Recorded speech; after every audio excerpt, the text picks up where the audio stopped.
प्रिय विद्यार्थियों, नमस्कार। मैं Anuradha have good online classes में आपका स्वागत करती हूं।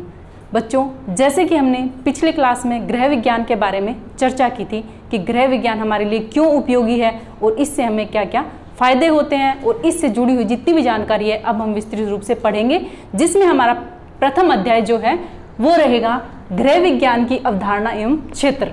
इसके बारे में पढ़ेंगे। इसके अंतर्गत हमारा क्या पढ़ेंगे? सबसे पहले गृह विज्ञान का अर्थ, महत्व एवं उपयोगिता। ठीक है बच्चों, अब हम सबसे पहले पढ़ते हैं। इसमें कुछ महत्वपूर्ण तथ्य होते हैं जो हमारी जिंदगी से जुड़े हुए होते हैं। तो सबसे पहले हम क्या पढ़ेंगे कि गृह विज्ञान, जो गृह विज्ञान है वह हमारे लिए कैसे महत्वपूर्ण है, क्योंकि गृह विज्ञान के नाम से ही पता चलता है कि यह हमारे परिवार के स्वास्थ्य एवं खुशी से संबंधित है। किससे संबंधित है? स्वास्थ्य एवं खुशी से। ठीक है बच्चों, स्वास्थ्य एवं खुशी से संबंधित है, क्योंकि घर ही एक ऐसा स्थान है जहां पर हमारी खुशियों का ध्यान रखा जाता है, हमारे स्वास्थ्य का ध्यान रखा जाता है। उसके बाद दूसरा पॉइंट आता है व्यवसाय के विकल्प। जो गृह विज्ञान है वह हमें अनेक व्यवसाय के अवसर उपलब्ध करवाता है, क्योंकि इसमें हम किसी समस्या का हल करने के रूप में, प्रबंधक के रूप में हम कार्य कर सकते हैं, अपना एक अलग से क्षेत्र बना सकते हैं, अपना करियर भी बना सकते हैं गृह विज्ञान में। अब हम आगे पढ़ेंगे इसके क्षेत्र क्या होते हैं, लेकिन सबसे पहले हम चर्चा किसकी कर रहे हैं? महत्वपूर्ण तथ्य की। इसमें अगला पॉइंट आता है बच्चों विषयक क्षेत्र। क्या आता है? विषयक क्षेत्र। क्यों कहा जाता है? क्योंकि जिस तरह से आप साइंस पढ़ते हैं, इंग्लिश पढ़ते हैं और मैथ पढ़ते हैं, तो ये अपने अपने अलग अलग एक क्षेत्र में सीमित होते हैं, लेकिन विषयक क्षेत्र इसलिए माना गया है क्योंकि सिर्फ एक गृह विज्ञान ही ऐसा विषय है जिसके अंतर्गत आप कोई भी फील्ड को चुन सकते हैं, कोई भी क्षेत्र को आप चुन सकते हैं। ये आपके करियर में बहुत ही महत्वपूर्ण सिद्ध सहायक होता है। तो विषयक क्षेत्र में क्या आ जाता है? जैसे स्वास्थ्य से संबंधित, भोजन से संबंधित और देखभाल, छोटे बच्चों की देखभाल, और जब एक शिशु पैदा होता है और उसकी माँ की कैसे देखभाल करनी चाहिए, ये सब हम जानते हैं विषयक क्षेत्र के अंतर्गत। ये सब चीजें उसी में आएगी। और नेक्स्ट पॉइंट है बच्चों व्यवहारिक विज्ञान। व्यवहारिक विज्ञान क्या होता है? देखिए, जब आप किसी से भी बात करते हैं, चाहे वह घर का सदस्य हो, चाहे आप बाहर निकलते हैं, बाजार में जाते हैं, या किसी दूसरे व्यक्ति से जब भी कहीं मिलते हैं, तो आपको कुछ ऐसी जिम्मेदारियों और कुछ ऐसी बातों का ध्यान रखना भी पड़ता है जिसके कारण आप उनसे बातें करते हैं। ठीक है, और वहीं से आपके आदर्शों का भी पता चल जाता है, जिससे हमारा कौन सा विकास होता है? सामाजिक विकास। कौन सा विकास होता है? सामाजिक विकास। ठीक है बच्चों, व्यवहारिक विज्ञान इसीलिए कहा जाता है क्योंकि हम जिस तरह से दूसरों के साथ जो भी बर्ताव करते हैं, व्यवहार करते हैं, उससे हमारा कौन सा विकास होता है? सामाजिक विकास। ठीक है, उसके बाद नेक्स्ट पॉइंट आता है बच्चों सिद्धांतों, शर्तों एवं आदर्शों का अध्ययन है। सिद्धांतों का, शर्तों का एवं आदर्शों का अध्ययन है। क्यों?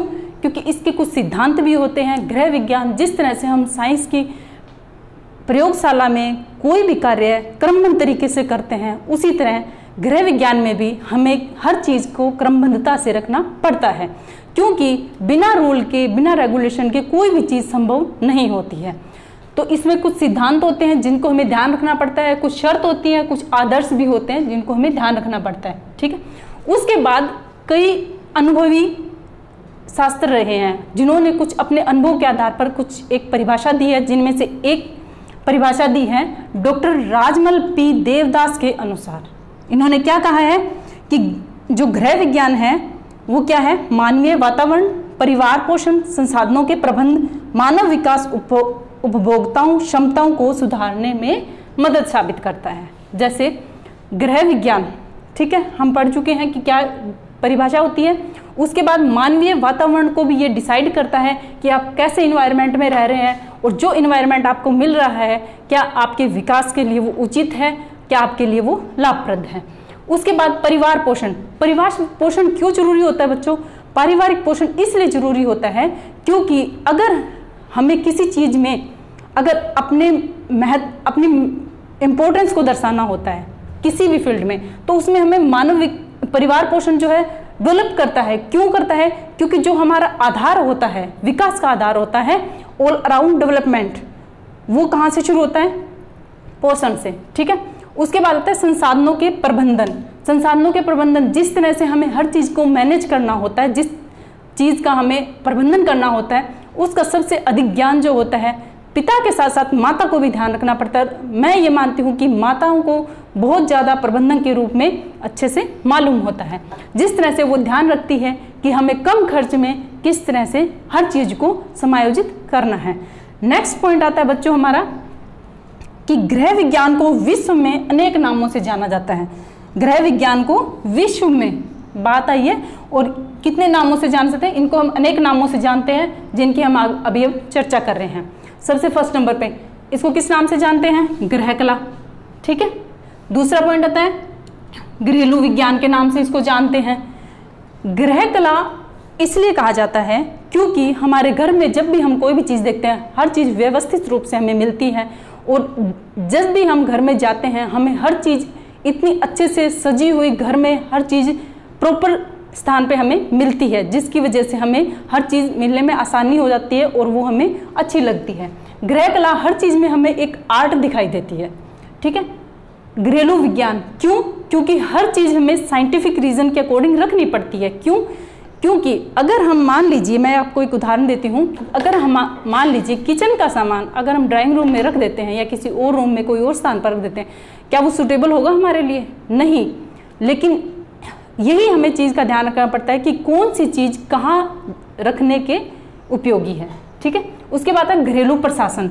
देखिए महिलाएं भी अपने घरेलू प्रशासन का बहुत अच्छे से ध्यान रखती है, क्योंकि उनको पता है कि कितना खर्च हो रहा है, कितनी बचत हो रही है, कितना आय व्यय जो कुछ है वो सब प्रशासन आजकल माताएं भी बहुत अच्छे से संभाल रही हैं। अगला पॉइंट है कि अमेरिका में गृह विज्ञान को क्या कहा जाता है? क्या कहा जाता है बच्चों? अमेरिका में गृह विज्ञान को गृह अर्थशास्त्र कहा जाता है। गृह अर्थशास्त्र कहा जाता है, ठीक है। और इंग्लैंड और भारत में क्या कहा गया है? इंग्लैंड और भारत में क्या कहा गया है? गृह विज्ञान। क्या कहा जाता है बच्चों? गृह विज्ञान। देखिए अब हम इसमें से थोड़े से कुछ और महत्वपूर्ण जो जानकारी है वो हासिल करेंगे कि जब कोई व्यक्ति अकेला होता है तो वो किसी भी चीज़ का निर्माण नहीं कर सकता, उसके लिए उसी को जरूरत होती है परिवार की।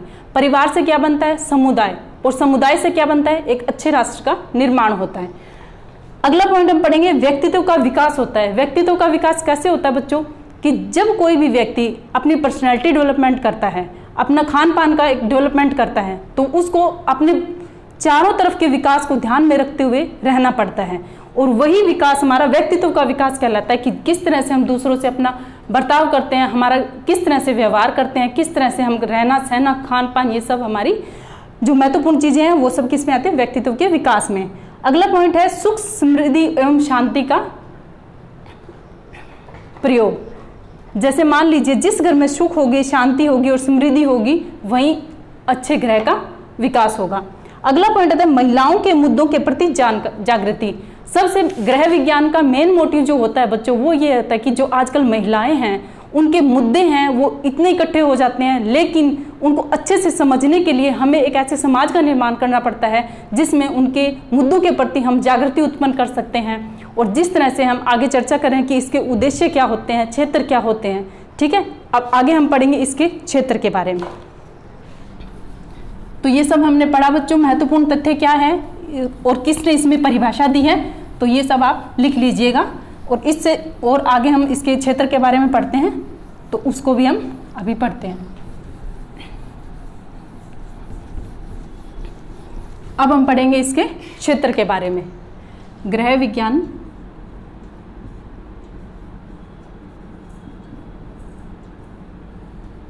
का क्षेत्र, गृह विज्ञान का क्षेत्र, इसमें हम क्या पढ़ेंगे बच्चों? जिस तरह से मान लीजिए हम कोई भी प्राइमरी स्कूल देखते हैं, नर्सरी स्कूल हो गया जैसे, और कोई शिक्षण हो गया, कोई संस्थान हो गया, इससे रिलेटेड जितनी भी चीज़ें आती हैं वो सब गृह विज्ञान में आती हैं। तो बच्चों आगे हम पढ़ेंगे इसके बारे में कि गृह विज्ञान के क्षेत्र कौन कौन से होते हैं, इसके बारे में हम जानेंगे। सबसे पहला पॉइंट आता है मानव विकास एवं पारिवारिक अध्ययन। मानव विकास एवं पारिवारिक अध्ययन ये क्यों जरूरी है बच्चों? इसमें क्या क्या आता है हम ये देखते हैं कि शारीरिक विकास, मानसिक विकास, क्रियात्मक विकास और मानव से जितनी भी रिलेटेड समस्याएं होती है उन सब का हमें हल करना होता है। तो ये हम कहाँ से सीखते हैं? गृह विज्ञान से। तो इसमें क्या क्या आता है? शारीरिक, मानसिक, क्रियात्मक एवं मानव समस्याएं जिनका हमें समाधान करने की जरूरत पड़ती है। और दूसरा पॉइंट आता है पारिवारिक संसाधन प्रबंधन। ये क्षेत्र में आ रहे हैं। दूसरा पॉइंट है पारिवारिक संसाधन प्रबंधन। तो ये इसमें क्या क्या आता है बच्चों कि हमें ये भी ध्यान रखना पड़ता है कि हमें कितने समय में कौन सा काम भी अपना टाइम पे कंप्लीट करना होता है। हमें समय का भी ध्यान रखना पड़ता है क्योंकि समय हमारी ज़िंदगी का बहुत बड़ा हिस्सा है और समय पे अगर हम अपना कोई काम करते हैं तो हम एक जिम्मेदारी इंसान बनते हैं। उसके बाद हमें धन का भी ध्यान रखना पड़ता है। क्यों रखना पड़ता है बच्चों? क्योंकि हमें ये देखना पड़ता है कि आज महंगाई के ज़माने में हमें कौन सा सामान, कौन सी चीज़ जो हमें जितनी ज़रूरत है उतनी ही लाई जाए। इसे व्यर्थ करने में कोई भी हमारा लाभ नहीं होता है। तो हमें ये भी ध्यान रखना पड़ता है कि कम समय में हम उस चीज़ को कैसे उपलब्ध कर सकते हैं। इसी में आता है आगे ऊर्जा। ऊर्जा का क्यों ध्यान रखना पड़ता है बच्चों कि जिस तरह से मान लीजिए आपको जितनी लाइट की ज़रूरत है, जितनी इलेक्ट्रिसिटी की ज़रूरत होती है, आप उतनी ही उसको प्रयोग में ले, अन्यथा बंद करते हैं। ठीक है। उसके बाद आता है स्थान प्रबंध। स्थान प्रबंध हर चीज़ का क्यों जरूरी होता है? क्योंकि हमें हर चीज़ के लिए एक दायरा होता है, कुछ लिमिटेशंस होती हैं जिनको हमें ध्यान में रखना पड़ता है और हर एक वस्तु के लिए हर एक स्थान बना हुआ होता है। तो वो हमें वहाँ से आसानी से उपलब्ध हो, इन सब चीज़ों का हमें ध्यान रखने के लिए स्थान प्रबंध भी बहुत जरूरी है। अगला पॉइंट आता है बच्चों खाद्य एवं पोषण। खाद्य एवं पोषण, देखिए इसमें क्या आता है? भोजन का पोषक मूल्य क्या होता है कि उसमें क्या क्या होना चाहिए, उसमें मिश्रण किस किस चीज़ का है, वो तत्व कौन कौन से हैं जो हमारे शरीर के लिए लाभप्रद हैं। जैसे मान लीजिए कि जो हम भोजन कर रहे हैं उसमें कितना विटामिन है, प्रोटीन है, पोषक तत्व है, वो हमारे शरीर के लिए कितने लाभप्रद हैं। और ये भी ध्यान रखना पड़ता है कि मौसम के अनुसार ही हमें फल और सब्जियों का चयन करना चाहिए। तो इसमें हमें भोजन का ध्यान रखना पड़ता है। उसके बाद आता है कि इसी के अंदर कि शारीरिक अवस्थाओं में साधारण व्यक्ति के लिए, जब एक नॉर्मल इंसान होता है उसके लिए हमें थोड़ा बहुत चल जाता है, लेकिन हमें ध्यान रखना पड़ता है मौसम के अनुसार, हमारे शरीर के अनुसार। लेकिन सबसे महत्वपूर्ण बात जब आती है तो शारीरिक अवस्थाओं की बात आती है। उन अवस्थाओं में हमें खान पान को खाते हुए ये ध्यान रखना चाहिए कि क्या ये हमारे शरीर के लिए लाभप्रद है या नहीं। तो इसमें कुछ अवस्थाएं आती है बच्चों जिन्हें हमें ध्यान में रखना पड़ता है।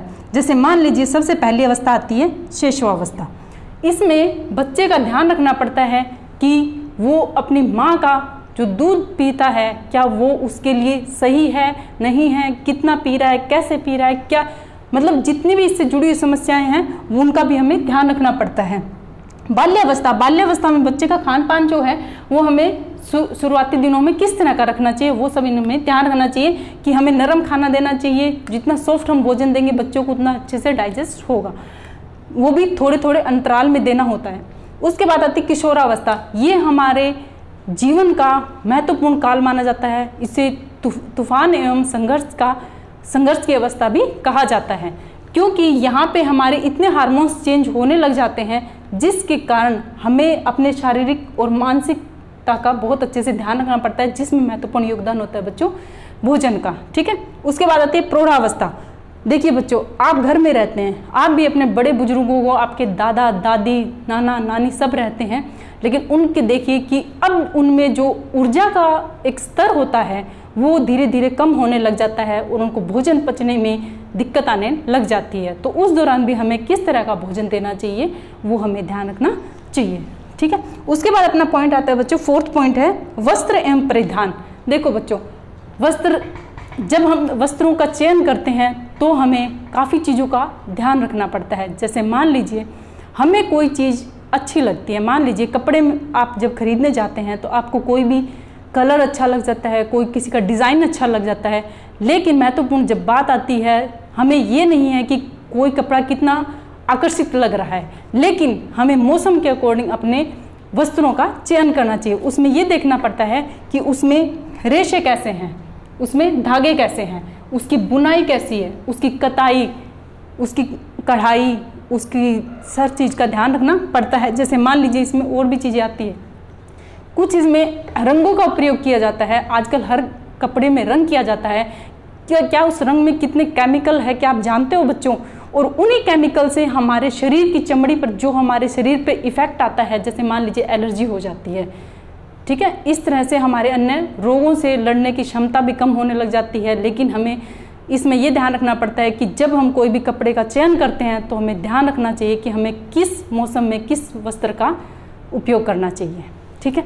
उसमें अगला पॉइंट आता है बच्चों गृह विज्ञान प्रसार एवं संचार प्रबंध।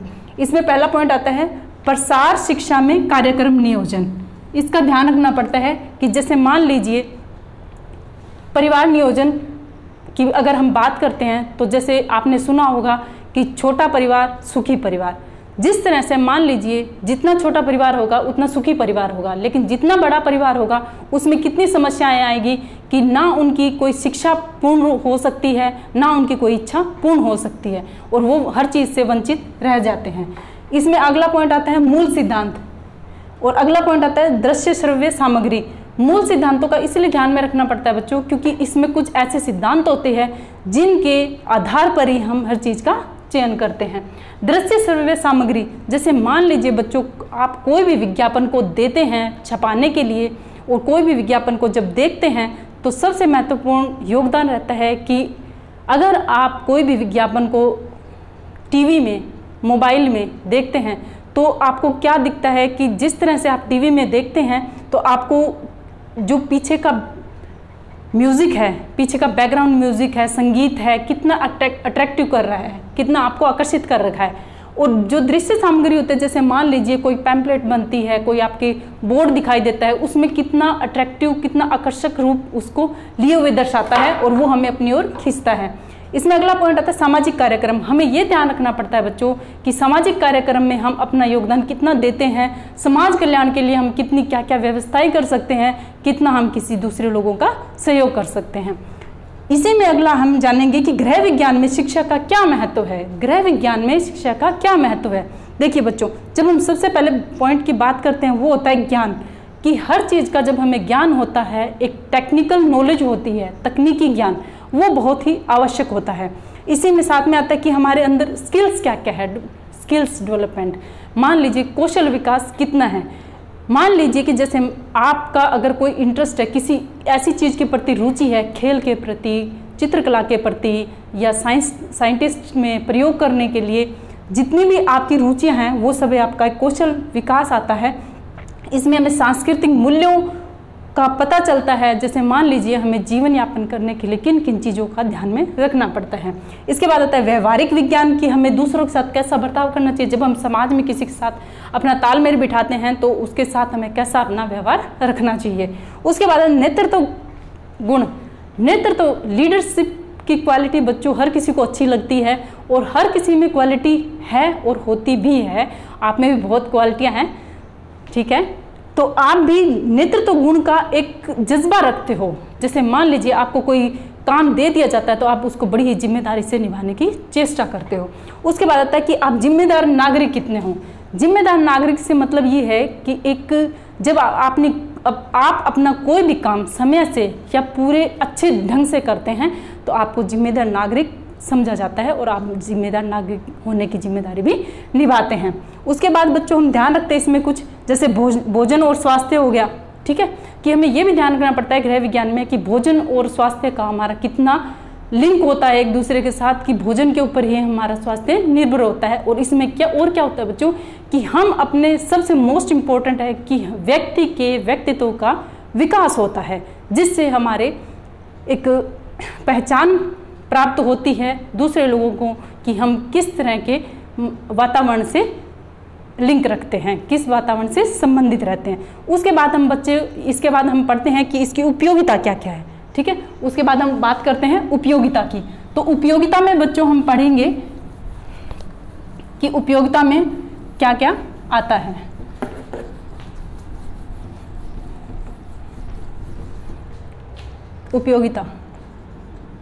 उपयोगिता में आ जाएगा बच्चों,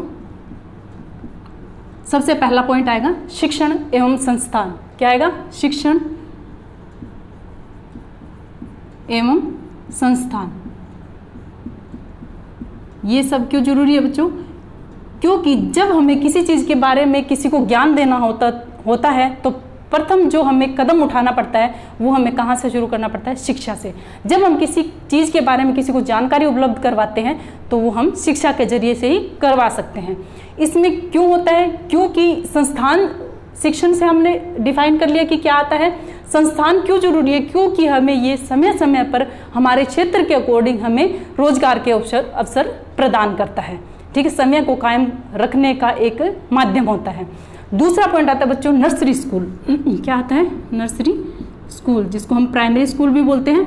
वो क्यों जरूरी है? क्योंकि बच्चे का प्राथमिक विकास घर से होता है। उसका प्रथम अध्यापक जो होता है उनकी माँ होती है, और उसके बाद जब बारी आती है तो दूसरा जब कदम रखता है वो अपने जीवन का, तो वो रखता है स्कूल में, जिसको हम नर्सरी स्कूल बोलते हैं। उसके बाद पॉइंट आता है बच्चों परिवार नियोजन एजेंसियां। परिवार नियोजन एजेंसी, ये क्यों जरूरी है बच्चों? इसमें जैसे मान लीजिए आपने अभी मैंने जैसे कि बताया था कि एक कहावत है कि छोटा परिवार सुखी परिवार। उसी से ही पता चलता है कि हमारा एक जो परिवार होता है वो जब सीमित होगा तो हमें हर चीज़ हर समय पर हमारी आवश्यकता के अनुसार उपलब्ध हो जाती है। उसी में अगर हमारा बड़ा परिवार होता है तो हम हर चीज़ से वंचित रह जाते हैं। इसके बाद आता है बच्चों पूर्व प्राथमिकता शिक्षा प्रशिक्षण। पूर्व प्राथमिकता शिक्षा प्रशिक्षण, ये भी बहुत जरूरी है बच्चों। ये क्यों जरूरी है? ये क्यों जरूरी है? क्योंकि सबसे पहले शिक्षा हमारा आधार होता है। सबसे पहले हम उसको थोड़ी कुछ ज्ञान देते हैं कि कैसे उठना बैठना चलना खाना पीना ये सब जरूरी होती है। और वो हमें कहाँ से मिलता है कि ये कुछ शिक्षा के प्रशिक्षण केंद्र खोले जाते हैं, वहाँ हमें छोटी छोटी चीज़ों का ध्यान रखना पड़ता है। उसके बाद आता है कृषि अनुसंधान केंद्र। कृषि अनुसंधान केंद्र, इसमें हमें क्या ध्यान रखना पड़ता है बच्चों कि फसलों के बारे में, उसकी जो मिट्टी है फसल की वो कैसी है, वहाँ का पानी कैसा है, जलवायु कैसी है, इन सब को हमें ध्यान रखना पड़ता है। और अगर हम इसकी बात करते हैं कृषि अनुसंधान केंद्र, अगर कोई बच्चा एग्रीकल्चर लेता है तो उसके लिए बहुत सारे क्षेत्र इसमें उपलब्ध होते हैं। अगर आप गृह विज्ञान में और क्या क्या कर सकते हैं, आप किस किस फील्ड में जा सकते हैं, तो ये आपका होता है अगला पॉइंट समाज कल्याण केंद्र। समाज कल्याण केंद्र, ये भी आपको रोजगार के अच्छे अवसर प्रदान करता है। इस तरह से बच्चों कुछ पॉइंट्स और होते हैं, जैसे मान लीजिए एक केयर नाम से एक क्षेत्र होता है, इसमें भी आप अपना सहयोग दे सकते हैं प्रबंधक के रूप में। इसके बाद जैसे स्वरोजगार हो गया, आप फैशन डिजाइनिंग में जा सकते हैं, सिलाई का काम अपना खुद का खोज सकते हैं। ये सब स्वरोजगार में आ जाएंगे, जो हम खुद के ऊपर डिपेंड रह के खुद से कर सकते हैं कार्य। सिलाई कढ़ाई हो गया है, बुनाई हो गया है, फैशन हो गया है, नर्सरी हो गई है। उसके बाद जैसे मिट्टी से खिलौने बनाते हैं या प्लास्टिक के खिलौने बनाते हैं, वो भी एक सलाहकार के रूप में, प्रबंधक के रूप में हम अपना खुद का रोजगार उपलब्ध कर सकते हैं। तो बच्चों, आज हमने प्रथम अध्याय के बारे में चर्चा की और मुझे आपसे आशा है कि आपको बहुत अच्छी क्लास लगी होगी और इसके आगे हम अगला अध्याय पढ़ेंगे और आप मेरे साथ जुड़े रहिए हैव गुड ऑनलाइन क्लासेस में। धन्यवाद।